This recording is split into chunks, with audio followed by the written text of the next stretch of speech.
Well, hi, everybody, and welcome to another episode of Virtual City Hall School. Today, I'm connecting you with Edmonton Public Library. I'm wondering which branch is closest to your home. When I ask students at City Hall School to draw me a picture of a library, they usually draw rows and rows of books and bookshelves. But we know the library is so much more than that. At Edmonton Public Library, they share. They share their stuff, their staff, and their spaces. And I'm so excited today that I get to share with you the principal of the library. Hi, Pilar. Hi, Linda. Hi, Ronan. Before I turn the interview over to those two, I'll just tell you some things that I found out about our principal. Of course, as a librarian, she's a book lover. She's also a wife, a mother. She loves the Folk Fest, and she also loves soccer. All right, let's hear the questions. Go ahead. Thanks, Linda. What's the best part of your job? Oh, Ronan, there's so many parts about my job that I love, and I really love my job. I love being able to support our amazing staff.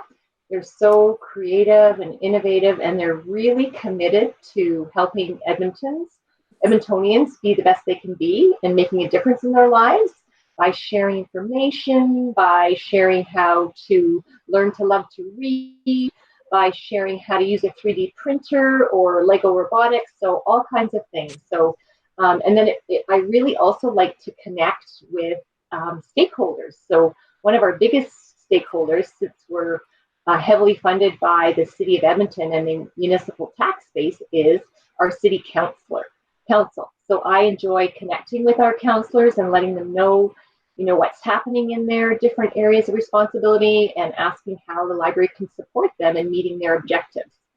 And I also like to work with our board of trustees. The board of trustees are basically my boss, and they are too reflective of the diversity of our community and come from really interesting backgrounds. So I like to get their ideas and their direction and helping make the library the best library that it can be. Yeah, libraries are definitely important. What's the biggest challenge of your job? That's a good question too. I think the challenge that we face is just that awareness. People don't really know necessarily all the different services that we provide. They might remember the library, if they're older, they might remember it as a child and they haven't used it since. So they think all it is rows and rows of books. But we're so much more than that. So I think it's really about getting the word out. And then we have people like Linda who make sure that she shares all the diverse and innovative services with kids across the city. So make sure you tell your friends all the things that the library is about so we can get that message out. Word of mouth definitely spreads a lot quicker with the days. And people trust, people when they hear it from their friends and neighbors more than they might if they read an advertisement. Yeah. So we're all excited for the opening of the Stanley Miller Library downtown. Can you tell us the 3 best things about it? Oh, do I have to just narrow it down to 3 things? Okay, I'll try. I'll work hard on that. So one of my biggest pieces that I'm excited about is something that we're calling the wall. And it's an interactive simulation wall where it's a touch screen interactive wall where people can learn things, they can participate in learning. And I was inspired by it when I was asked to speak in Australia. And they have something similar at the Queensland University of Technology in Brisbane.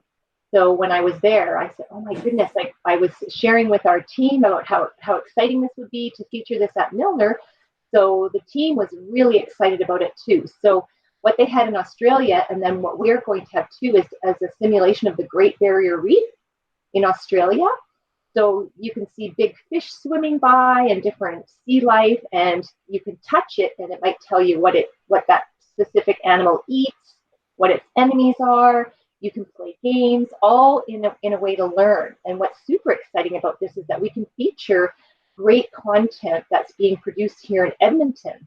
So, we know there's lots of things happening at the U of A and even in schools. So how can we share that content? So we can use this big wall. It's 2 stories high to share. Yeah, it's really cool. So we're very excited about that.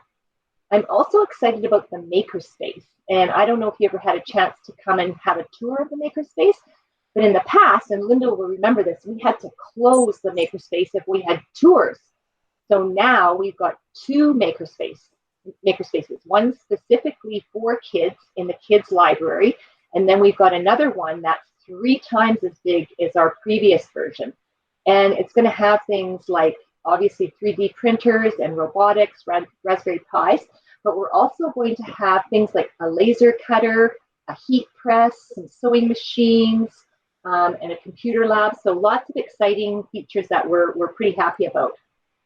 And finally, what I think I'm also excited about is the amount of natural light. I don't know if you remember the old library, but it was designed in a day when people thought light would do damage to books. So there were very few windows. We just had slits of windows. So this library is going to have 648 windows compared to 288 that we had in the old library. So I think we all know how great natural light feels when you're enjoying the space. So we're very excited to share that with our customers. Yeah, those are all amazing. I'm definitely gonna have to come down there sometime. Can't wait to open it. We can't wait. What is your favorite book for someone like me in grade 6? Oh, that one I had fun with, I have to tell you. So I thought about a book that I read when I was your age, which was like 100 years ago. Maybe not that old. But it was called Where the Red Fern Grows by Wilson Rawls, and I loved that book. I cried. I just adored that book. So that's something that resonated with me a long time ago. And then I thought about books that I read to my 2 boys, and we read together. So 2 that came to mind were The Hunger Games by Suzanne Collins and The Bad Beginning, which is part of the series of the Lemony Snicket series. So I don't know if you're familiar with those 2 series. Those are 2 that came to mind. I also wanted to mention that we have lots of different book lists, though, that really tailor to, everybody has different interests. Ronan, you mentioned you like thrillers. Yeah. So if you go on to the EPL website, you can find books in that genre that might appeal to you. And just so you know, the 2 books, all the books that I talked about today, Where the Red Fern Grows, The Hunger Games, and Lemony Snicket, all are available in digital format. So either digital audio or digital an ebook. Oh wow, yeah, that's it's really cool nowadays with electronics and how you can have ebooks. True. Well, with the COVID crisis that we're facing, we've had to close our 21 branches. So this has been so great that we've still been able to share resources. And even though it's not in a physical format like this, we're able to share it digitally. So we're really pleased about that. Yeah. During this time of isolation, what's something that brings you joy? Oh, you have such good questions. So, I have to say it's just managing this crisis was really challenging. And I've been so proud of how our team has come together to support our community. We really rose to the occasion. So I have to say kudos to the EPL staff. And I think we also did some really cool things, like helped some of our homeless and socially vulnerable individuals in our community. So we provided toilet paper to Compassion House when they ran out. So we're happy to do that. We provided some sanitizer and gloves to Boyle Street and Bissell when they ran out of stuff and we were closed. We also provided some iPads and some Chromebooks to the Expo Center. And right now the Expo Center is acting sort of as a day shelter, an activity shelter for homeless people and socially vulnerable people. So we're happy to do that. And then just recently, we've been able to share some boxes of books to the Mustard Seed that's running the Kinsman shelter. So we've also shared a number of boxes of books to different organizations across the city. So those are some of the things I'm pretty proud about over the last few weeks that we've been able to do. Congratulations.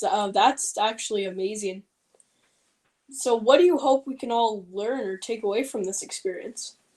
Another fabulous question. So, I've been thinking a lot about that. And I think what I hope is that we remember the lessons that we've learned over this crisis. So, the importance of the environment and being cautious in terms of how we take care of our health and knowing that this could happen so suddenly and remembering those lessons. And also, I think sort of some of the things that we've taken for granted, like spending time with our family and eating meals together and going for walks together. But most of all, I hope that we don't forget the kindness and compassion that we've shown through this crisis, and that we can continue to be working together, because that's always the best way to support each other and helping us move forward. Yeah, those are all great answers, but that's all the questions I have for today. So Wow. thank you so much for your time and your great answers. I'm going to give it back to Miss Hutt now. So Ronan, you are an interviewer extraordinaire. Thank you. This has been a real pleasure. thank you. Thank you. He did do a great job. You can see, and I'm sure that you know already, how much Edmonton Public Library improves our quality of life here in Edmonton. They've always had a really great set of resources online. And as mentioned in the interview, now more than ever, this is something very valuable to us. So my challenge today, students, to you is to go to the EPL website and go to EPL at home and find something amazing. Maybe you'll read an ebook. Maybe you'll try a new language. Maybe you'll try a science challenge. And starting June 15th, I hope you check out the EPL's Summer Reading Club, which will be online this year. Thanks, Pilar, for your time. Goodbye. Thanks, Linda. Thanks, Ronan. Bye. Bye.